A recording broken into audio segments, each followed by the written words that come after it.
Começa agora o programa Avicultura e Suinocultura aqui no AgroMais, um canal do Grupo Bandeirantes de Comunicação, e hoje nós vamos falar sobre o aumento do consumo de ovos em todo o país, inclusive aqui no Distrito Federal, principalmente nesse período de pandemia. E para isso nós vamos conversar com a Adriana Zica. Ela é médica veterinária e consultora, coordenadora da avicultura da Emater DF. Olá, Adriana, seja bem-vinda. É um prazer tê-la conosco aqui no estúdio do AgroMais. Obrigada, Juliana. Adriana, o que aconteceu nesse cenário brasileiro de pandemia que causou o aumento do consumo de ovos? Por que desse aumento, dessa situação nesse período? No período da pandemia especificamente, foi a questão financeira. Muitas pessoas perdendo o emprego e o ovo, como ele é o segundo melhor alimento, só perde para o leite materno. É um alimento completo, que tem minerais, vitaminas, cálcio. Então, assim, atende bem a população, questão nutricional. Então, eu percebi que muitas pessoas, pela questão financeira, passaram a consumir os ovos. Mas esse aumento já vem acontecendo no país todo, já os últimos anos, principalmente os últimos 3 anos, por uma questão da saúde, por uma questão, muitas pessoas estão virando vegetariana, pessoas que gostam da coisa agroecológica, né? Então, a gente tem, no Brasil, em 2018, tivemos um consumo per capita de 212 ovos. Passou em 2019 para 230 e esse ano a expectativa da ABNT, que é a Associação Brasileira de Proteína Animal, que seja 240. Mas a gente ainda pode crescer mais, porque no Japão nós temos 380 o consumo de ovos per capita.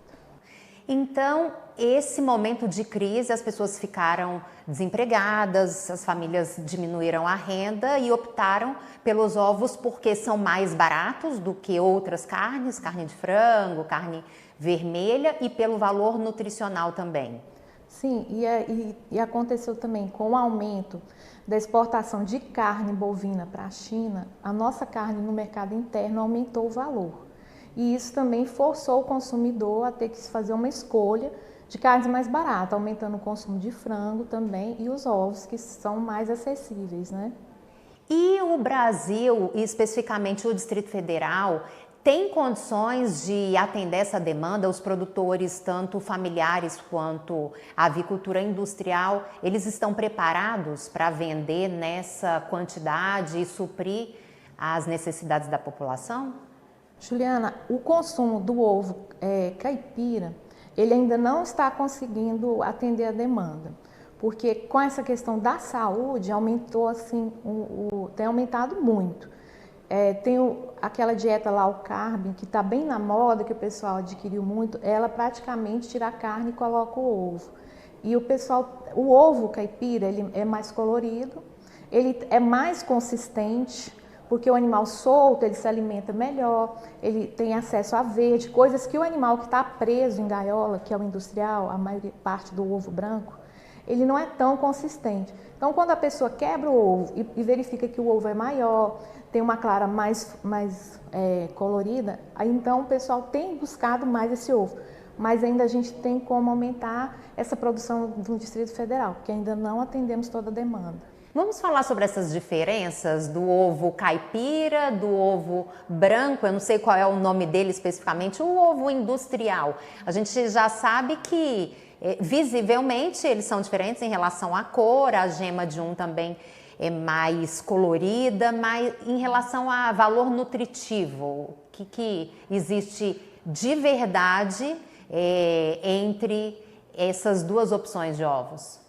O ovo caipira, ele vem direcionado por uma galinha que tem uma outra raça, por isso da cor dele ser vermelha, ele é de outra raça. Uma raça que é um animal que tem mais longo, que a gente fala, uma vida mais longa, demora um pouco mais para começar a produzir, vive um pouco mais de tempo, mas ela produz um ovo mais consistente. Na verdade, a quantidade, assim, a melhoria de um ovo caipira para o industrial é pequena, mas é uma coisa que você percebe Assim, quando quebra, você percebe que tem uma pequena diferença.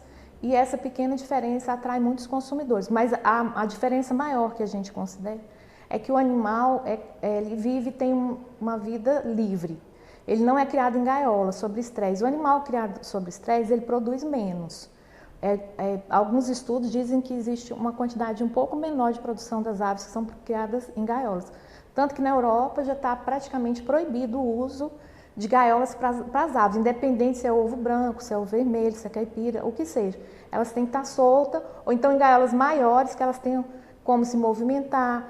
Então, até os hormônios do animal produzem melhor a quantidade de ovos, cascas mais firmes, um ovo mais consistente, com mais caroteno. Então, assim, para a saúde, realmente é um pouco melhor. O ovo caipira, então, ele é mais recomendado para o consumo por ser mais nutritivo, mas ele também é mais caro, né? Nem todo mundo tem condições de comprar semanalmente o ovo caipira. O ovo de granja, que é o branquinho, normalmente é mais barato. Ele é mais barato também porque como as aves são criadas nas gaiolas, a mão de obra é menor. Tem um menor, quase que todo ovo ele vai por esteira, ele desce nas gaiolas, então tem uma quantidade menor de mão de obra. E é mais fácil de criar as aves presas nas gaiolas do que no chão. Porque no chão tem que ter a pessoa ali para estar coletando os ovos 4, 5 vezes ao dia. Então, a quantidade de mão de obra é maior. E o animal também tem outras necessidades, que tem que comer o verde, tem que comer outras coisas, que o que está na gaiola não come, não tem acesso, né? Então, acaba que o ovo é quase que um ovo assim, artesanal, vamos dizer assim, né? Ele acaba que fica com um preço maior. Mas a gente tem, nessa pandemia, até o ovo caipira teve um aumento de preço. Ele custava em torno de 80 centavos, passou para R$1.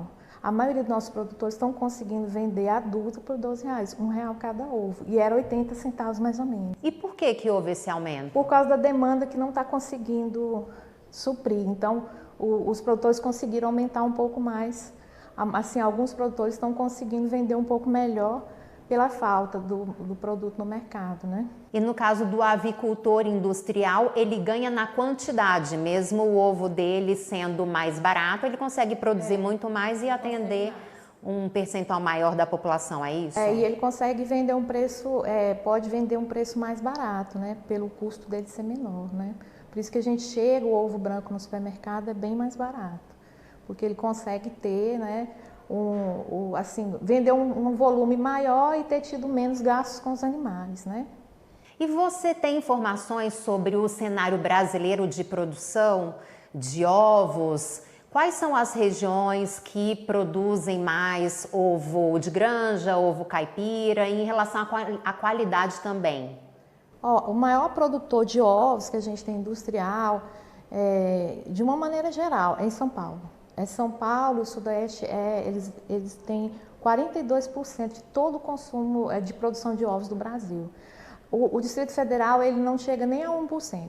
Ele nem entra dentro dos maiores produtores, ele não consta, porque a gente praticamente consome o que a gente produz, né? E São Paulo ele faz a parte de exportação quase toda, vem dos ovos de São Paulo, né? E o ovo caipira, pelo Brasil todo, principalmente no Nordeste, é mais difundido. Até porque é uma cultura no Nordeste também do consumo de galinha caipira. Tem lugares que você chega num restaurante que um prato de galinha caipira é R$50. Uma porção para várias pessoas chega a R$100 por causa do animal ter uma cultura. E ela é uma carne diferente também, que o animal é criado solto, a carne é mais firme. Ela é mais pigmentada, porque o animal comeu vários tipos de coisa, né? E o ovo é mais valorizado. Então, a gente tem muito... Mas o governo não tem como mensurar exatamente quais são os produtores, porque a maioria é familiar. É para o seu próprio consumo, a venda no vizinho, a venda num amigo, né? Então, isso vai direto ao consumidor, fica um pouco sem controle, assim. O governo não tem muito... a BNT também, que tem esses dados, eles não têm exatamente total controle de quem realmente produz e quantidade na questão do ovo caipira. A gente tem um pouco mais de controle, porque os técnicos vão de propriedade em propriedade e a gente faz um controle. Quantos produtores tem, né? E a gente tem em torno de 3.600 produtores de ovos no DF, desde 50 ovos a 3 mil ovos por dia. Então temos vários tipos e a gente, em matéria, a gente tem esse controle, né? Mas ainda é um mercado pequeno com um potencial enorme de crescimento. E o que pode ser feito para que o mercado avance a partir aqui do Centro-Oeste, o centro do país, para os outros estados, para as outras regiões? A gente precisava ter assim cooperativa que pudesse reunir melhor os produtores. A gente tem tentado levantar isso na Emater com os produtores, mas ainda todo mundo ainda é muito familiar, ainda tem uma quantidade de ovos pequeno, que tem medo de crescer e não dá certo, mas a gente tem trabalhado isso em alguns produtores maiores, que seria aumentar essa produção, tem que passar por um entreposto. A gente ainda não tem entreposto no DF para a galinha caipira, porque os ovos vão direto para o consumidor, vende muito rápido. Então teria que ter esse aumento, teria que ter um investimento de entrepostos, né? Tem alguns projetos para ter entreposto, né, do governo, mas ainda estão em andamento pela Secretaria de Agricultura. E qual é o modelo de avicultura que deu certo no estado de São Paulo, que é o maior produtor nacional, que pode ser implementado em outros estados, servir como exemplo, como referência? Em relação aos nossos produtores, eu acho que o ovo orgânico, que lá já tem muito produção de ovo orgânico, que a gente ainda não tem esse ovo orgânico aqui, que é um ovo livre de transgênicos, livre de várias coisas, de medicamento, da galinha ser criada totalmente, né, natural. A gente ainda não tem esse ovo aqui. Em São Paulo já tem bastante. É um ovo também mais caro, ele é até mais caro que só o da galinha caipira, e seria uma boa opção aqui no DF para os produtores, mas ainda a gente tem algumas limitações, questão do milho, da soja, que ainda não tem orgânico, que no São Paulo tem, né? Então, tem esse mercado aqui de ter produção de milho orgânico, soja orgânico, para a gente ter animais orgânicos aqui também. Então, é fundamental essa conexão do avicultor com o agricultor desses produtos de milho, soja, para que o mercado aumente, a produtividade também suba e os resultados sejam melhores. E lá também em São Paulo tem muito industrial. Geralmente os industriais são em redes de... quando uma única empresa tem os seus outros filiais, né? Que é a integração. Aqui a gente ainda tem pouco, a integração é pequena ainda, né? Poderia também, mas aí o produtor, para entrar em integração, ele tem que ter um capital de renda muito alto para poder implantar os galpões. Então aí já fica mais limitado. Mas o produtor familiar ele ainda tem muita expectativa. Até quem não produz nada, quiser começar a produção, a galinha é o que tem menor investimento do que, por exemplo, você ter um suíno, uma vaca, que você tem que ter uma estrutura maior, né, de pasto e tudo, que é mais caro. Então a pessoa que não tiver nada, ela quiser começar alguma produção, se ela quiser começar pelas galinhas, ela já vai ter um bom retorno, rápido também, né? Em relação à segurança alimentar, Adriana, como que a gente pode avaliar isso? Porque as práticas da produção de ovos caipira aparentemente mais livre, sem tanta fiscalização, sem tanto controle, não precisa de um médico veterinário acompanhando, diferentemente de uma indústria que precisa ter veterinários acompanhando, seguir uma série de legislações. Na hora da compra, o consumidor pode realmente se sentir seguro em comprar um ovo caipira que vem de uma produção familiar, em detrimento do ovo de granja que advém de uma indústria? Aqui no DF, até 1000 aves, a gente atende os veterinários da Emater. Nós temos em torno de 30 veterinários. Então a gente acompanha bastante.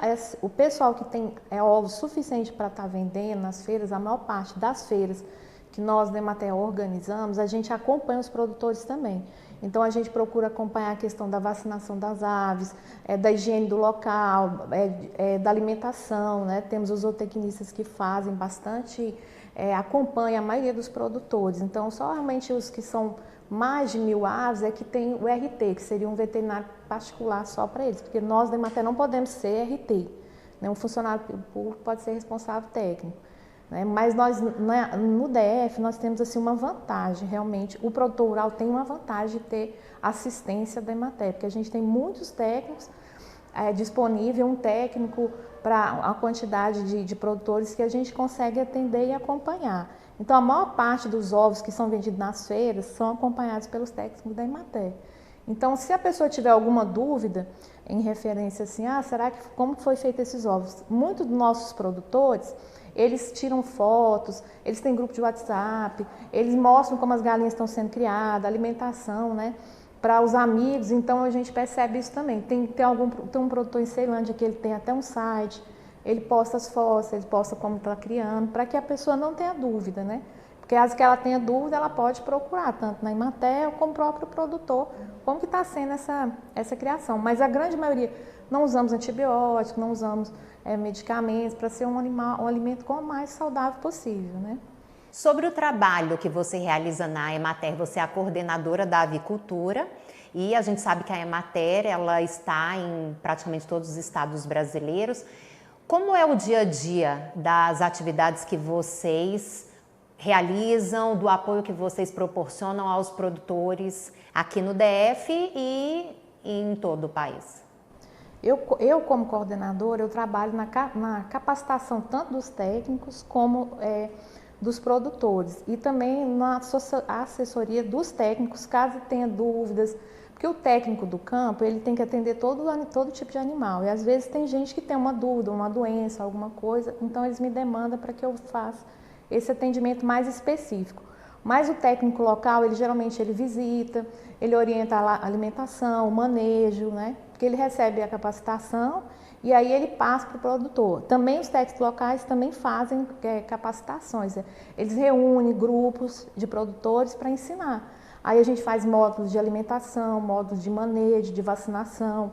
Então, até a parte também administrativa, a parte de gestão, a gente tem uma parte na empresa que trabalha também. Se o produtor tiver essa necessidade e nos demandar, nós também fazemos esse acompanhamento de como que está sendo o ganho, né? Questão financeira, se está dando certo, que é melhor se comprar ração pronta, se produzir, toda essa parte a gente dá essa assistência. E o que vocês observam quando vão às chácaras, aos espaços desses avicultores familiares? Quais são os principais desafios que eles enfrentam? O principal desafio, assim, a gente vê a questão de montar estruturas, galpões e tudo, a parte física. Porque demanda uma quantidade de dinheiro às vezes, porque tem vários tipos de estruturas, a pessoa pode de madeira, alvenaria, então cada uma tem um gasto. Então a gente percebe que às vezes o pessoal tem mais dificuldade que a questão de formar os galinheiros, né? Mas as aves ficam geralmente mais soltas, assim, semi-solta, não fica solta totalmente. Então eu percebo assim que a maior dificuldade é essa questão de ter o estabelecimento bem elaborado. E quando tem a época que está o milho muito caro, também o pessoal tem uma dificuldade de manter uma ração totalmente balanceada. Às vezes deixa o animal mais solto, diminui a quantidade de ração para poder diminuir o custo, né? E o que você pode falar no momento atual sobre frango, o frango caipira? Ele também tem tido bons resultados juntamente com o ovo caipira, os dois estão ascendendo, estão vendendo bem, as pessoas têm aumentado o consumo e para o produtor é vantajoso continuar investindo no ovo e na galinha caipira? Aqui no DF, assim, em todo o Brasil, a galinha caipira ela é muito valorizada, pela questão até cultural, né? No nosso país ele valoriza, porque a carne não é igual. Um frango que demorou 42 dias para ficar pronto, a carne é mole, ela não é consistente, ela é muito branca, a carne do frango branco. E a galinha caipira, né, ela tem uma musculatura mais firme, a carne tem um gosto diferente, principalmente pelo alimento, que o animal ficou solto, comeu aos poucos, né? Então a gente tem um bom resultado da venda, porque o animal, aqui a gente tem praticamente uma venda de um frango vivo, o produtor consegue quase que 100% do valor que ele investiu. Então é um ótimo investimento. Então ele não precisa nem ter uma grande quantidade de aves e para vender, que ele sempre encontra pessoas, consumidores que têm interesse em comprar a galinha caipira, né? O frango caipira, né? E o ovo também, pelo que eu já falei, como ele tem um aspecto mais consistente, ele tem um aspecto visual e o ser humano ele tem uma necessidade de aspecto visual. Então, o ovo mais laranjadinho, ele conquistou o consumidor, né?